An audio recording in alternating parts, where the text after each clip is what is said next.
semuanya, kenalin aku Rosanawati Putri Rizkia dari Universitas Insan Cita Indonesia. Hari ini kita bahas satu topik penting banget buat orang tua, calon orang tua, atau siapapun yang peduli sama tumbuh kembang anak. Kalian pernah dengar tentang stimulasi sensori motor? Atau mungkin terdengar ribet ya, tapi sebenarnya ini adalah hal-hal sederhana yang bisa bantu anak tumbuh maksimal, terutama di masa emas yaitu 0-3 tahun. Jadi mari kita kupas apa itu stimulasi sensori motor, kenapa penting banget, dan gimana cara ngelakuinnya tanpa ribet dan tanpa mahal.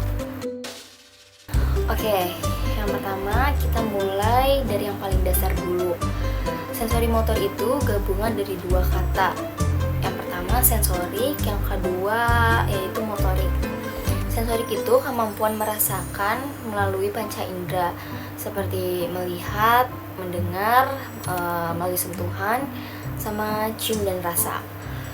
Nah, kalau dari motorik itu kemampuan bergerak, mulai dari gerakan halus seperti memegang benda kecil sampai gerakan kasar seperti merangkak atau jalan.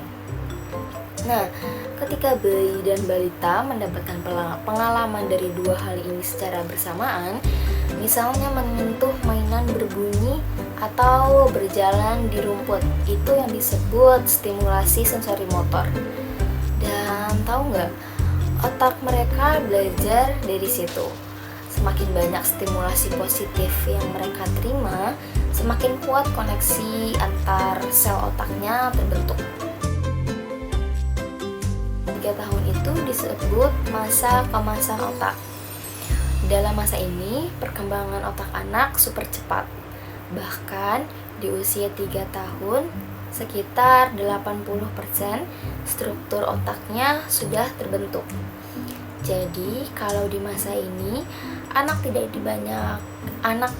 banyak diajak bicara, bermain, bergerak, mengenal tekstur, suara, terus warna, maka perkembangan otaknya bisa melambat.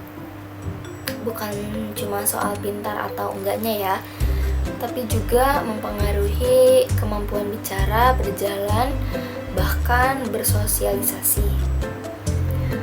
Makanya, anak yang aktif bergerak dan banyak eksplorasi sejak kecil cenderung lebih mudah belajar di usia sekolah nanti. Karena dari kecil, otaknya sudah terlatih menerima dan mengolah rangsangan. Kabar baiknya, stimulasi sensori motor bisa banget dilakukan di rumah pakai benda sehari-hari. Aku coba kasih contoh berdasarkan usia. Mulai dari usia 0-6 bulan, hal yang bisa dilakukan itu yang pertama bisa goyangin mainan di depan mata bayi. Yang kedua, ajak tungkerep 2-3 kali sehari, atau kita sering sebut itu tummy time. Yang ketiga, kita bisa lakuin dengan elus tangan dan kaki sambil ajak ngobrol. Untuk usia 6-12 bulan, kita bisa lakuin kayak letakin mainan agak jauh supaya anak termotivasi buat merangkak. Yang kedua, ajak main buka tutup benda.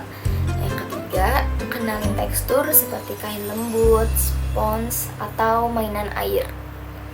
Untuk usia 1-2 tahun, kita bisa ajak untuk bermain bola atau dorong-dorongan. Terus kita bisa juga ajak mereka untuk menyusun balok dan merobek kertas warna dan menempel di kertas yang lebih besar. Untuk usia 2-3 tahun, kita bisa ajak untuk main pasir atau adonan tepung. Yang kedua, kita bisa ajak untuk figure painting dan menari bebas dengan lagu anak-anak. Ingat ya, aktivitas ini bukan sekedar main-main, ini latihan penting buat koordinasi mata, otot, dan otaknya. Sayangnya, masih banyak orang tua yang mikir, nanti anak juga bisa sendiri, atau Lebih baik ngasih video edukasi aja di HP. Padahal stimulasi sensori motor butuh pengalaman nyata, bukan layar. Terlalu banyak screen time bisa bikin anak pasif, kurang eksplorasi, bahkan ganggu fokus. Yang dibutuhkan anak adalah gerak, sentuhan, suara nyata, dan interaksi langsung. Jadi, yuk kita kasih waktu buat main bareng, nggak harus lama, asal rutin dan menyenangkan. Jadi, sekarang kita tahu kalau stimulasi sensori motor itu bukan cuma penting, tapi krusial untuk bekal hidup anak ke depan. Main pasir, jalan di rumput, pegang benda kasar, semua itu memperkuat koneksi otaknya. Dan tugas kita sebagai orang dewasa menyediakan pengalaman, bukan sekedar hasil. Yuk bantu anak-anak kita dengan bahagia, bergerak, dan penuh pengalaman positif. Oke, sekian video dari aku. Semoga video ini bisa bermanfaat. Sampai jumpa di video selanjutnya.